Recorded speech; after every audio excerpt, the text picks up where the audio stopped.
Good morning, everyone. And today's discussion would be about the holiday of Passover. During the Seder, we read the Haggadah. Why do we read the Haggadah on the Seder? Anyone? Why do you read the Haggadah? Because one of the mitzvot that God gave us is וסיפרת לבנך ביום למען תספר באוזני בנך ובן בנך. One of the two commandments that are Torah commandments are, the first is eating matzah, and the second is tell the story of Passover. So just reading it like you recite Psalm is the bare minimum. The proper way is to tell the stories and to share the experience of Exodus from Egypt. So today our discussion, our lesson is going to be about a particular topic, paragraph in the Haggadah. Immediately after the 4 questions, the Manishtana, we read Avadim Ainu, we were enslaved in Egypt. The next one is Maaseh, a story of Rabbi Eliezer, Rabbi Yeshua, Rabbi Eliezer ben Azaria, Rabbi Akiva, Rabbi Tarfon, 5 sages that came to Bnei Brak to celebrate Passover. And the next chapter is, the next paragraph is about Amar Rabbi Eliezer ben Azariah. This is our discussion today. Rabbi Eliezer ben Azariah was the leader of the Jewish people. He became a leader when he was 18, according to all. According to Abu Durham, he was 13. According to another opinion, he was 15. But we will take the majority opinions that he was 18, but definitely he was very young. He was appointed because of his specialty in the study of Torah. I'm going to share with you what is his statement in Tractate Brachot. The reason we read about this is because we are dealing with the story of exit from Egypt. The Mishnah was discussing whether it is a mitzvah to remember Exodus from Egypt at night or only by day. We say Shema. How many times it says Ubishochbecha Ukumecha, when you wake up and you go to sleep. So we have a mitzvah to say the Shema twice a day, in the morning and the evening. Part of the Shema is Vayomer, the 3rd chapter, is reminding us of the mitzvah of tzitzit, the 4 corners to have tzitzit, fringes, and the mitzvah of Leman tizkeru v'asitem et kol mitzvotai, ani Hashem Elokechem asher hotzeti etchem eretz Mitzrayim, to remember Egypt. The Gemara, the Mishnah also brings on this dispute whether this chapter, this section of Vayomer should be recited at night, because perhaps tzitzit is not to be worn at night, because it says Uri item oto, you must see it. And perhaps the mitzvah of remembering Egypt, that we came out of Egypt, is also not appropriate at night. However, Rabbi Eliezer ben Azariah felt that it should be recited at night, and it is a mitzvah to remember coming out of Egypt. And this is what he says. Rabbi Eliezer ben Azariah said, I'm like a man of 70 years. He's not 70 years old. He's like a man of 70 years. Yet I did not marry to identify the biblical source for the obligation to mention the Exodus from Egypt at night. He says, I know it's the right thing to do, but I can't find in the Torah, where do you know that you have to remember Exodus from Egypt at night and by day? Until Ben Zoma derived it from the following verse in Deuteronomy. Ben Zoma, in his drasha, in his speech, he gave the source, and Rabbi Eliezer is quoting Ben Zoma because he's very excited about it. It says that you may remember the day you left Egypt, all the days of your life. What does it mean, all the days? I'm reading from the Haggadah. What does all the days of your life means? The days of your life teaches us that daytime obligation, all the days of your life. The word all is meant to include the nights. However, the sages either disagree or are adding. There are differences of opinions. The sages say the days of your life refer to this world. All the days of your life is meant to include the days of Mashiach. Okay? So there is no, according to many opinions, they don't say that you don't mention Exodus at night. They are just adding. They say the days, meaning every day, the morning and evening. All the days is also the time of Mashiach. We will remember the Exodus from Egypt. Here is the Rebbe's talk. So this is the paragraph we're going to be concentrating. The Haggadah relates that Rabbi Eliezer ben Azariah declared, I am like a 7 years old man. As the Talmud states, Rabbi Eliezer ben Azariah was a lot younger. It is only that overnight he grew 18 rows of white hair. As such, he appeared as an elder. This is the application of the phrase keben shivim shana, like a 7 years old man, employing a comparative chaf. Do you understand that? He doesn't say, I am 70, I'm like a 70 years old. He was appointed the head of the community, and immediately overnight, 18 rows of white hair grew, because white hair resembles wisdom. And that's why he grew 18 hairs. So that's what he meant to was saying that he's like a 70 years old. As such, a continuation of Rabbi Eliezer ben Azariah's statement, yet Rabbi Eliezer continued, I did not merit that the sages accept my ruling that the exodus from Egypt should be mentioned at night. It is difficult to understand. What do you mean? He says, I wasn't married either to find a source or to make the rabbis agree with me. According to the simple meaning of the phrase, that he was literally 7 years old, the incomprehensible aspect of the sages not accepting Rabbi Eliezer ben Azariah's ruling was not only because of his great wisdom, but also because he was an elder, 7 years old, and had devoted much time to this matter.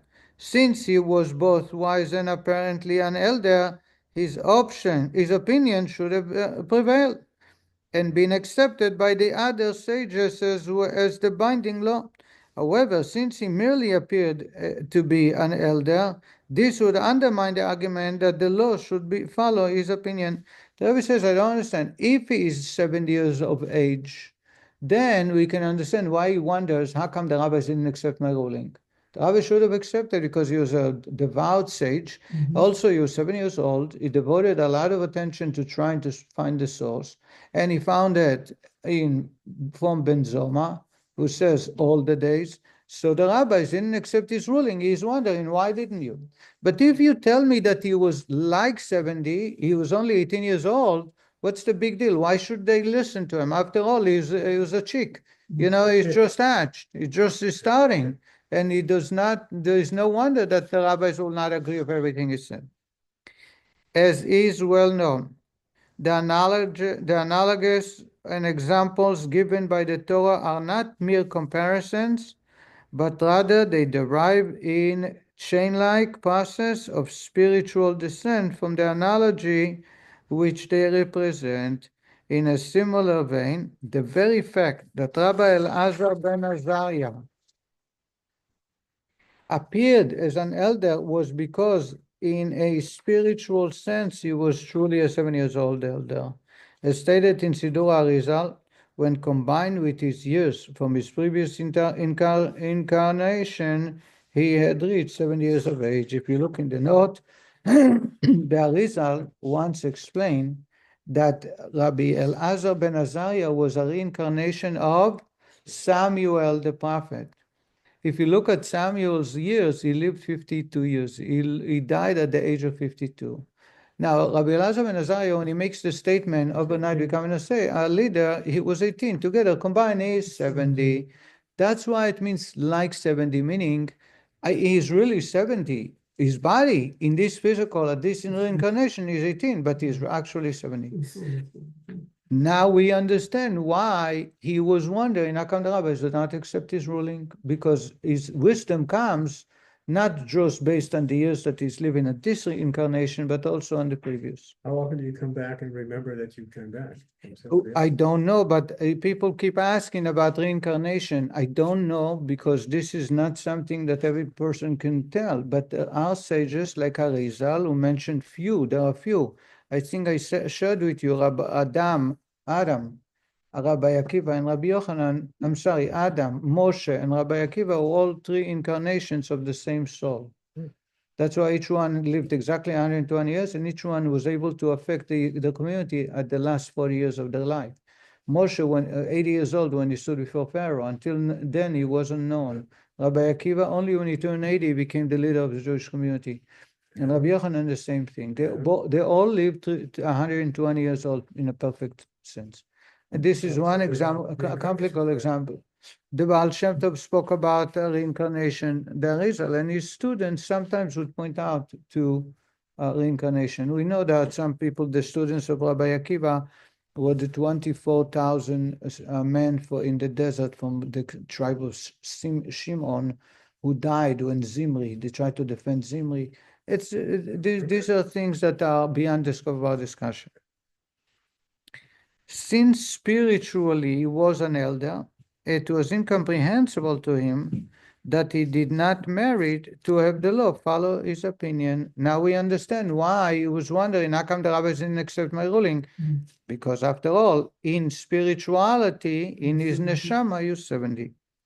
A further point, since his spiritual age was connected with a matter of Torah, that the law should follow his opinion because of his age, and Torah governs physical reality, this was expressed in the fact that even his most external physical aspect, his hair, which is secondary to the skin, actually appeared as that of a 7-year-old man.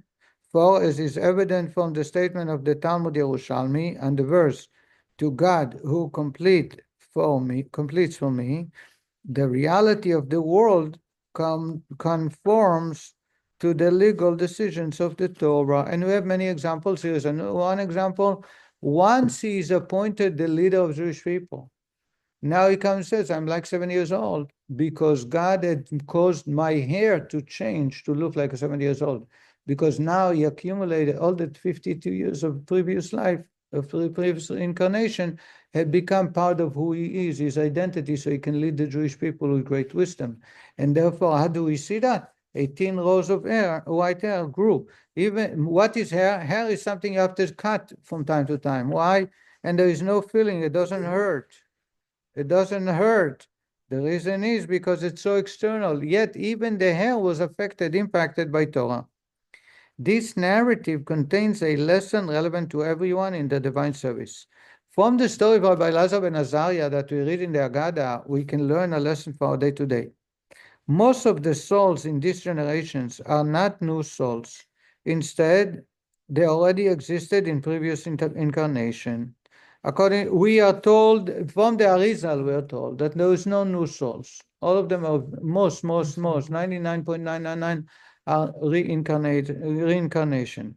Accordingly, when a person faces a challenge in divine service that in his current incarnation appeared beyond his ability and capacities to overcome, he should know that the goodness from a previous incarnation can also be revealed within him. In other words, sometimes you are given such challenges that you can wonder, how is it possible for such one human being to overcome? How is it possible for a young man to be able to do so powerfully? The answer is because it's not just him, it's also the reincarnation of previous souls. That's why you see in business, running business, if I compare the Silicon Valley executives to their grandparents couldn't even manage a little store that they had in the village. The wife had to take care of it because they didn't know math. They didn't know, definitely they didn't know no customer service, and there is no H&R. You hire until you get, there's nothing that worked. And this guy, a young person, they say someone who is hardly made college, didn't even finish college, is already 25 to between 26, 27. He manages a company with 100,000 employees, and they have so much. And you wonder, how is this happening? And the only answer is that this is a reincarnation that enters into and the neshama of previous generations that's come, that gives them the great ability and potential to achieve far, far greater than his grandfather. Says the Rebbe, he should know that the goodness from the previous incarnation can also be revealed within him. This positive energy will assist him in his divine service, in his day-to-day life, not only in relations to his intellect and emotions. his internal faculties, but also in relation to his thought, speech, and action, his modes of expression that are, like hair, external. Says the Rebbe, the reincarnation that assists a human being assists not just internally in my service of God, but also externally, just like the hair that changed in Rabbi Akiva.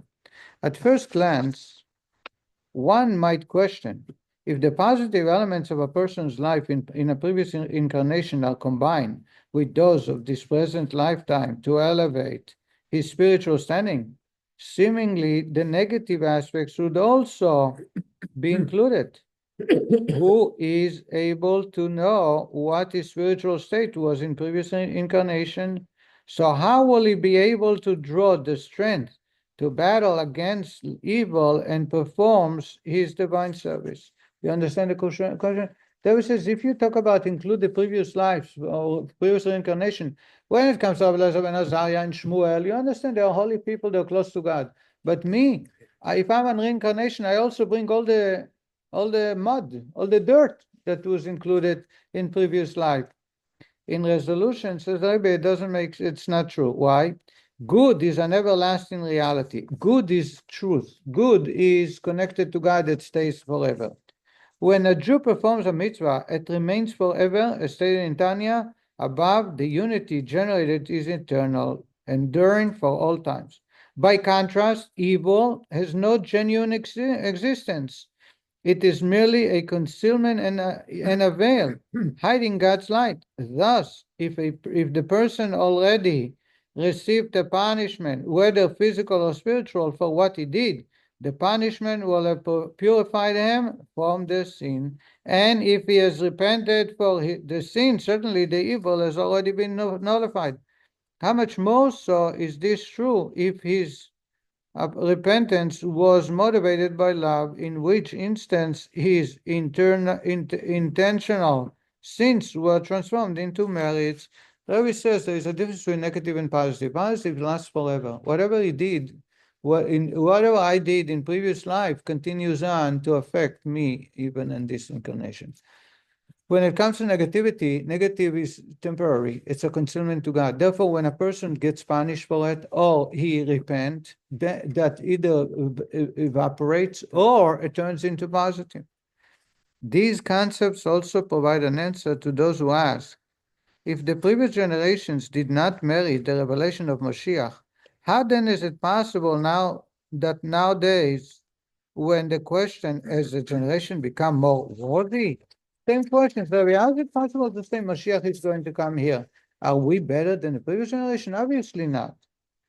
Can legitimately be raised. We will merit the revelation of Mashiach?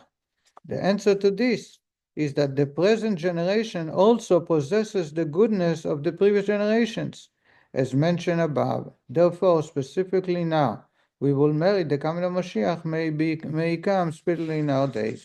So now we understand why we can ask Mashiach, because now when we ask, we may not be perfect in this time, but being that we are based, our soul is based on previous reincarnations, we are much far greater than the previous generations, and therefore we deserve to merit the coming of Mashiach, which the whole Seder is all about, asking. The first half is all about the past, but the second half of the Seder is all about asking for Mashiach. Hopefully before Passover we will celebrate in Yerushalayim with Mashiach. Amen. Have a happy Pesach, everybody. Thank you, Rabbi.